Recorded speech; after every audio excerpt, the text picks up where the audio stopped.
ఏదైతే టీజీఐఏసీ ఆ బీకన్ అనే కంపెనీకి రాసిచ్చేసిందో దానికి సంబంధించిన వివరాలు. ఈసీ ఎన్కంబరెన్స్ మీరు కూడా దొరుకుతుంది, ఆన్లైన్ వెతికితే మీకు కూడా వెంటనే దొరుకుతుంది. తనది కాదు భూమి, కేవలం జీవో ఉంది తప్ప ఈరోజు వరకు సేల్ డీడ్ కాలేదు, మ్యూటేషన్ కాలేదు. అయినా తనది కాని భూమిని తాకట్టు పెట్టి టీజీఐఏసీ ముఖ్యమంత్రి గారు అదేదో వారెవరో బ్రోకర్ సంస్థ చెప్పిందని పట్టుకొని పెట్టేసినారు.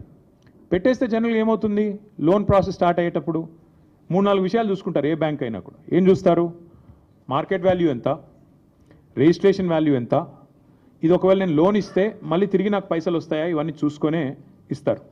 కానీ ఇక్కడేం జరిగింది, అసలు ఈ భూమికి యాజమాన్య పత్రాలు లేవు, రిజిస్ట్రేషన్ డాక్యుమెంట్ లేదు. That itself is a big crime. First టీజీఐఏసీని, ఇండస్ట్రీస్ డిపార్ట్మెంట్ని, ఇండస్ట్రీస్ సెక్రటరీని జైల్లో వేసేంత పవర్ఫుల్ ఎవిడెన్స్ ఇక్కడే ఉంది. నీది కాని భూమి నువ్వు ఎట్లా అమ్ముతావు అసలు? ఇప్పుడు రంగారావు గారి భూమి లేదా ఆయనకు ఫ్లాట్ ఉంది, నేను తనఖా పెట్టి తీసుకున్నాను అనుకోండి డబ్బులు. ఫస్ట్ ఆఫ్ ఆల్ ఎవడన్నా ఇస్తే వాడిది తప్పే అవుతుంది, నాది కూడా తప్పే అవుతుంది. ఆయన నాది కాని దాన్ని తీసుకుపోయి నేను పెడితే నాది తప్పే, ఇచ్చే ఇన్స్టిట్యూషన్ కూడా తప్పే అవుతుంది. అట్లాగే ఇక్కడ తనకు సంబంధం లేని భూమిని ఇవాళ రిజిస్ట్రేషన్ పత్రం లేదు, యాజమాన్య పత్రం లేదు, ఏది లేకపోయినప్పటికీ ఒక నామమాత్రపు జీవో, అది కూడా ఎప్పుడు ఇచ్చారు, 26/6/2024లో జీవో నెంబర్ 54 ప్రకారం ఇచ్చేస్తున్నాం భూములు అని చెప్పి పేపర్ మీద మాత్రం ఇచ్చేసినారు. పేపర్ మీద తప్ప తర్వాత ఫాలో అప్ లేదు, సేల్ డీడ్ లేదు, రిజిస్ట్రేషన్ లేదు, మ్యూటేషన్ లేదు, ఏది జరగలేదు. కేవలం టైటిల్ ట్రాన్స్ఫర్ కూడా కాకుండానే నాది అని టీజీఐఏసీ బ్యాంకుల దగ్గరికి, బ్రోకర్ల దగ్గరికి పోయింది. That is the biggest crime number 1. రెండవది, ఈ మోసపూరితమైన ఈ ఫైనాన్షియల్ ట్రాన్సాక్షన్ని ఆమోదించడం రెండో కుంభకోణం. అసలు సరే వీళ్ళు తప్పు చేస్తున్నారు, టీజీఐఏసీ వాళ్ళు నాది కాని భూమి పెడుతున్నారు, ఇచ్చేవాడికన్నా బుద్ధి ఉండాలి కదా, చూసుకోవాలి కదా, డ్యూ డిలిజెన్స్ చేయాలి కదా. కానీ ఆగమేఘాల మీద అసలు టైటిల్ చూడకుండా, ఓనర్షిప్ ఉందా లేదా చూడకుండా, ఈ మధ్యలో కూడా బ్రోకర్ ట్రస్ట్ అనేవాడు చెప్పాడు కాబట్టి బీకన్ అనే వాడికి ట్రాన్స్ఫర్ చేస్తూ టీఎస్ఐసి రాసిచ్చింది, వాళ్ళు తీసుకున్నారు.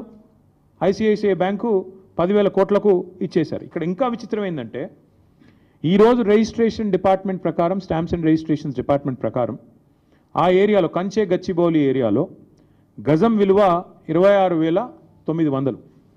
అంటే మొత్తం 400 ఎకరాలను మీరు గజాల వారీగా కొలిస్తే మొత్తం as per the government record 5,239,84,84 మాత్రమే.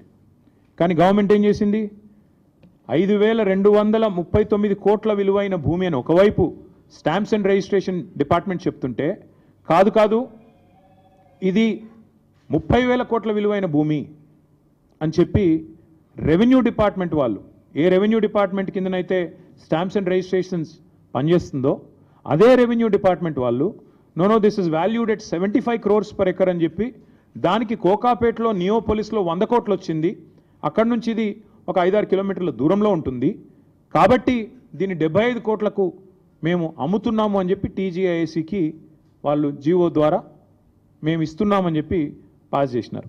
ఇక్కడ ఇంపార్టెంట్ పాయింట్ ఏంటంటే, government should come forward and explain.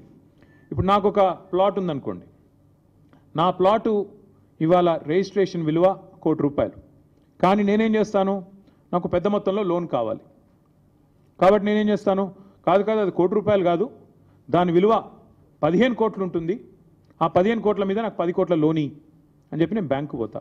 నేను బ్యాంకర్ కుమ్మక్ అవుతాం. కుమ్మక్కయి ఆడ ఉన్నది లేనిది జనరల్గా అసెస్మెంట్ ఎట్లా చేయాలండి, వాల్యూ అక్కడ జరిగే ట్రాన్సాక్షన్స్ కానీ, రిజిస్ట్రేషన్స్ కానీ, ఆ చుట్టూతా ఉండే ఒక 5-6 కిలోమీటర్ల రేడియస్లో గత 3 సంవత్సరాలు జరిగిన ట్రాన్సాక్షన్స్ ఆధారంగా విలువ ఖరారు చేయాలి. ఇక్కడేం జరిగింది, ప్రభుత్వము ఆ బ్రోకర్ ద్వారా బ్యాంకు కుమ్మక్కయి అక్కడ లేని విలువను ఉన్నట్టుగా చూపెట్టి ఇవాళ 10,000 కోట్ల లోను తీసుకున్నారు. తీసుకోవడమే కాకుండా ఇక్కడ విచిత్రం ఏంటంటే, అక్కడ ఒకవైపు గవర్నమెంటే చెప్తున్నది 26,900 per గజం అని, ఇంకోవైపు మరి గవర్నమెంటే 75 కోట్లు per ఎకరం అని చెప్పి లోన్ తెచ్చుకునే ప్రయత్నం చేస్తూ ఉంది. రెండిట్లో ఏది కరెక్టు? అయితే నువ్వు 75 కోట్లన్నా మరి ఆ మార్కెట్ రిజిస్ట్రేషన్ వాల్యూ కూడా పెంచాలి, చుట్టూ కూడా అంతా కూడా 75 కోట్లు ఉంది కాబట్టి 75 కోట్లు స్టాంప్స్ అండ్ రిజిస్ట్రేషన్ వాల్యూ కూడా అంతే అని చెప్పి అదన్నా పెంచాలా, because otherwise it's loss to the state Exchequer.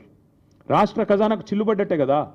75 కోట్లు అని చెప్పి నువ్వే ధర అని చెప్పి ప్రభుత్వం నేరుగా బ్యాంకుల దగ్గరికి పోయి మరొక వైపు 12-13 కోట్లకే ఎకరం అమ్ముతుంటే అది రాష్ట్ర ఖజానాకు చిల్లుబడ్డట్టే కదా.